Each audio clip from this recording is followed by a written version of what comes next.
Muchas gracias, estamos en el último bloque de La Silla Rota. Los invitamos a acompañarnos en nuestro portal y en nuestras redes sociales, también en las Efecto Noticias.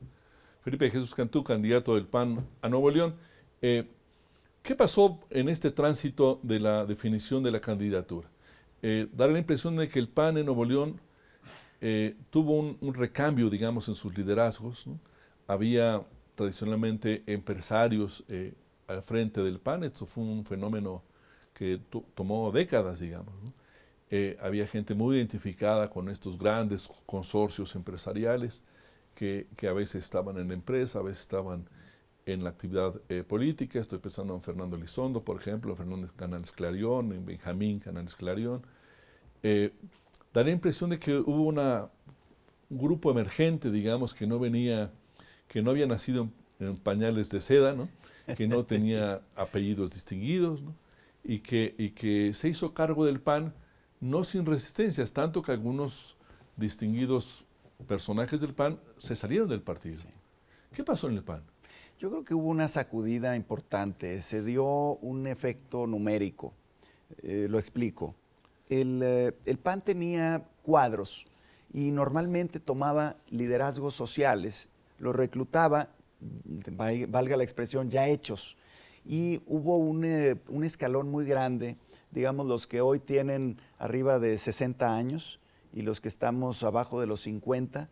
En ese tramo hay muy poca gente, muy pocos liderazgos. Y luego venía otro segmento, digamos de 40 años o menos, que empezó a ver que la elección interna se podía ganar con números. Entonces, el crecimiento numérico de los distritos con el padrón electoral interno hizo que los poderes, valga la expresión, o la influencia de gente, cambiara de manos. Entonces hubo municipios que crecieron muchísimo en su padrón, creció mucho Guadalupe, creció mucho San Nicolás, creció mucho San Pedro, Santa Catarina, por supuesto, como algunos de los más visibles. Y eso hizo que cambiara el mapa. Empezaron ellos a colocar a sus propios candidatos, esos segmentos, y empezó a haber gente principalmente más joven, pero también, sobre todo, con un perfil sociocultural de gente que venía de mucho más abajo, ya que se formó dentro del partido y no fuera de él. Panistas no aristocráticos, digamos. Vamos a llamarlo así. Ese tránsito estuvo acompañado por dos factores. Primero, el cambio en la dirigencia nacional del PAN, que llevó a Gustavo Madero a tener un roce cada vez más importante con los cuadros tradicionales del PAN en Nuevo León, ¿no? Y segundo, denuncias reiteradas, ¿no? En el tema de los moches y en otros señalamientos, digamos, criticando a estos nuevos cuadros del PAN.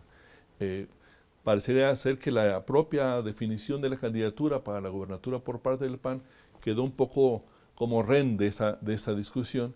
Se habla de cuadros medio raros, hablan alguien de una santísima trinidad o diablísima trinidad, una especie como de, no los viejos santones del PAN en el Estado, sino gente que opera en aspectos más duros, ¿no?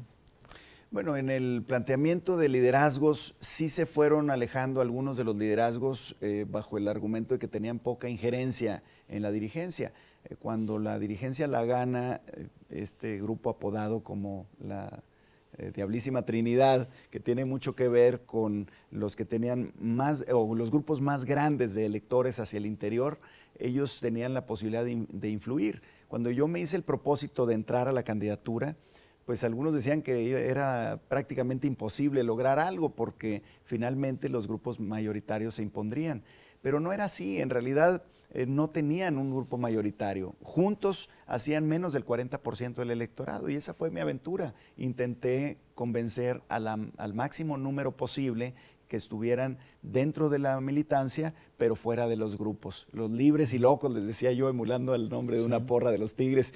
Y las condiciones empezaron a cambiar, empezaron a voltear a ver que no había una sola candidata, sino que había al menos dos. Y ahí había otros que se habían pronunciado. Fernando Elizondo quería ser candidato del PAN, declinó antes de siquiera inscribirse. Fernando Margain, exalcalde dos veces de San Pedro, también quiso participar, no logró juntar las firmas, yo sí lo logré. Entonces al final, pues había que estar en la final. Como decimos, estábamos en liguilla, ¿no? El que mete gol gana. Y aquí el gol lo metí yo. se hizo la chica, como dicen Sí. en algunos deportes, que te permite ya ahora poder demostrar que estás casi o virtualmente empatado con la candidata del PRI. Se está rompiendo el guión también de que había una percepción que habla del viejo estilo de la política mexicana, de un pacto entre el PAN y el PRI y los Pinos para repartirse los estados, donde Nuevo León iba a quedar en manos del PRI, así o los demás. También tienes que batallar contra esa percepción de un pacto, Sí, ¿no? sí, por supuesto. Mira, el Pacto por México generó, por supuesto, unos cambios importantes en la legislación, pero también generó la percepción de que los grandes partidos, los tres grandes partidos, se estaban poniendo de acuerdo de cómo repartir el país. No obstante que esa percepción permeó en los hechos, pues bueno, ¿cómo controlas un electorado de 5 millones de habitantes con 3 millones de electores, un poquito más de 3 millones de electores, para manipularlos a todos? Pues toda esa gente no lo sabe. Yo mismo, que me considero más informado que el promedio, no tengo conocimiento preciso de alguna acción que pudiera hablar de un arreglo, pues el grueso de la gente mucho menos. Entonces, lo que en realidad pasa es que la percepción se convierte en algo de columnas a veces, o en pláticas de redes sociales, algo que le mete pimienta, pero que no te da el sabor fundamental de la elección. El sabor fundamental de la elección te lo da la presencia en la calle, el tocar puertas, el tomar el micrófono en un pueblo semiabandonado, en el que esa gente se decide a generar el cambio. ¿Qué está El pasando abandono con está muy fuerte. ¿Qué pasa con los grandes empresarios? Yo no sé si todavía exista esta selección que llaman los 10, los grandes consorcios, los grandes santones de la iniciativa privada en Nuevo León, que supuestamente se reunían en alguna sala de consejo de ellos, me imagino, dicen, a ver, la vida es por acá, este es el nuevo gobernador, esto es el alcalde, y vamos a hacer esto. ¿Todavía existe esto de los 10? Me dicen que sí, y que incluso algunos de los 10 están más cerca de tu campaña, algunos están más cerca de la campaña de Ivonne Álvarez del PRI, algunos incluso, como Cemex, tiene a gente cercana a ellos trabajando con el PRI, gente cercana a ellos trabajando con el PAN. ¿Cómo es eso? Mira, el Grupo de los 10 sí ha tenido un impacto importante mediático. O sea, luego existe el Grupo de los 10. Sí, existe el Grupo de los 10. Te digo, más o menos el G10 está el representante de Alfa, el de FEMSA, el de Soriana, el de Grupo Signux, de los que me acuerdo. Está CITSA, entre otros.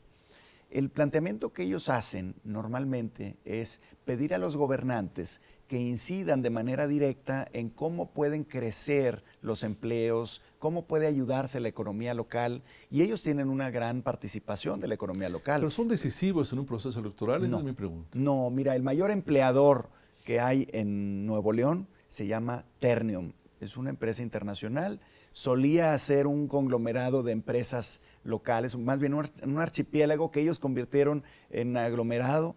Ese conglomerado de amalgama que hizo la gran empresa acerera, ahora es el mayor empleador de Nuevo León, y su dirigente es una persona nacida en Argentina y no ha sido convidado al Grupo de los 10. No son los 10 más grandes, pero sí son de los más tradicionales. Sí. ¿Cuál sería tu mensaje final? Estamos terminando el programa. Pues mira, yo lo que creo es que tenemos nosotros una oportunidad cada 6 años, y yo estoy convocando a la gente a que la tome. Es su oportunidad, tienen que tomarlo. No se trata de mí, se trata de ellos, y eso es lo que estoy tratando de que vean, que tenemos una capacidad de crecimiento mucho más alta que la que el gobierno ha permitido, y tenemos una capacidad de generar bienestar mucho más grande que la corrupción le ha impedido a Nuevo León, que según datos del INCO y Transparencia Mexicana equivale más o menos a 1,500 millones de pesos tan solo en corrupción y moches del gobierno del estado, sin incluir a ningún municipio. De ese tamaño es la corrupción, y de ese tamaño es la ineficiencia e ineficacia del gobierno del PRI en Nuevo León. Felipe Jesús Cantú, buena suerte y muchas gracias por estar en la Silla Rota. Muchísimas gracias a ti, Robert. Gracias a ustedes en especial. Nos vemos en la próxima. Buenas noches.